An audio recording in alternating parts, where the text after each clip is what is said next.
Hey guys, today we're going to take a look at Halo 3 on the Xbox 360. So of course we've got this great image of Master Chief in front of this great sky background. Very iconic image, it was pretty much everywhere when the game was coming out, I remember. But yeah, so not a whole lot to talk about really. It was showed the return of things like the assault rifle, which was absent in Halo 2, but yeah, aside from that, it's just a great looking front cover. Up the top we have the only on Xbox 360 stamp, as well as the Xbox Live image. So of course this had online multiplayer and was exclusive to the 360. But because it's just like the Halo 2 box in that regard.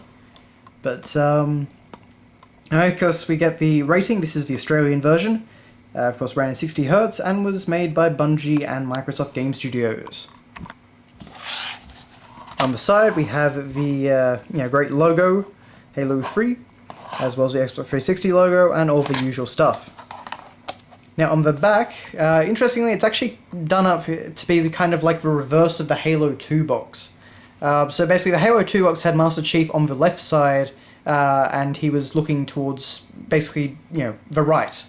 But in this one he's doing the opposite, so yeah, it's just a nice little detail that I guess they remembered from the original box and they wanted to make it a companion piece to that.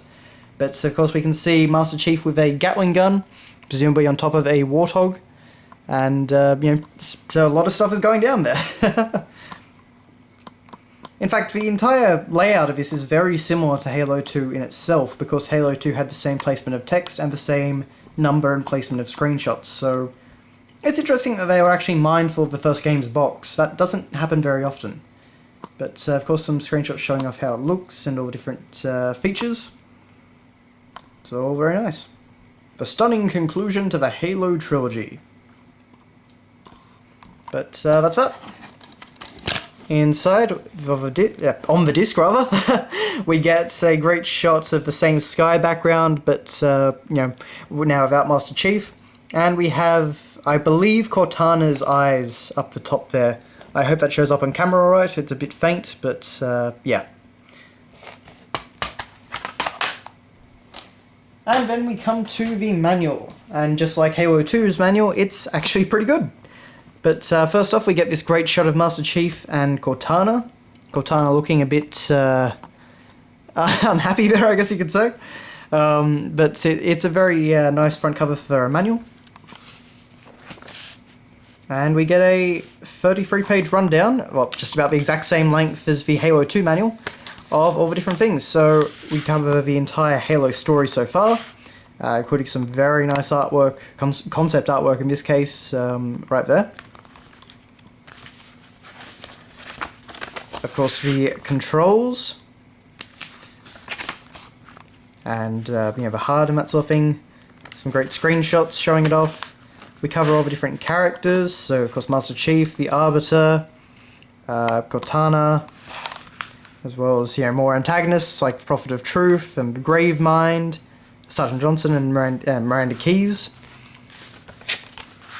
Covenant species, so basically in other words the Covenant enemies that you'll be fighting. So grunts, prophets, jackals, brutes and elites, and hunters. We also cover a full list of weapons, so UNSC weapons up there. And unlike the Halo 2 manual, though, they don't actually tell you which ones can be dual-wielded, which is a little bit of a shame, but the dual-wielding thing was a much bigger issue in Halo 2, so I can see why I did that. So of course we also have Covenant weapons down here. We cover grenades up there and support weapons, which were mostly a new addition. As well as things like Bubble Shield and Trip Mine, the different equipment you could have. We cover vehicles. We've got all the Covenant vehicles here as well. So we certainly do cover quite a bit in this manual, and the fact that it's all in full colour and has some different aesthetics and stuff like that, they've obviously put some effort into this manual. I don't think it's quite as cool as the what do we call it, the Halo 2 manual, but it's pretty close. They did a great job with it. And obviously, given the fact that they tried to mimic the Halo 2 box design and stuff like that, I'd say they were obviously mindful of this sort of thing. But yeah, we actually on the back here get a very faint, I don't know what you'd call it, but it's basically some kind of motif there. It's very faint, so I'm not sure how much the camera will get it, but it's on there. Okay, so that is your look at Halo 3 on the Xbox 360. Thanks a lot for watching, guys, and I will see you later.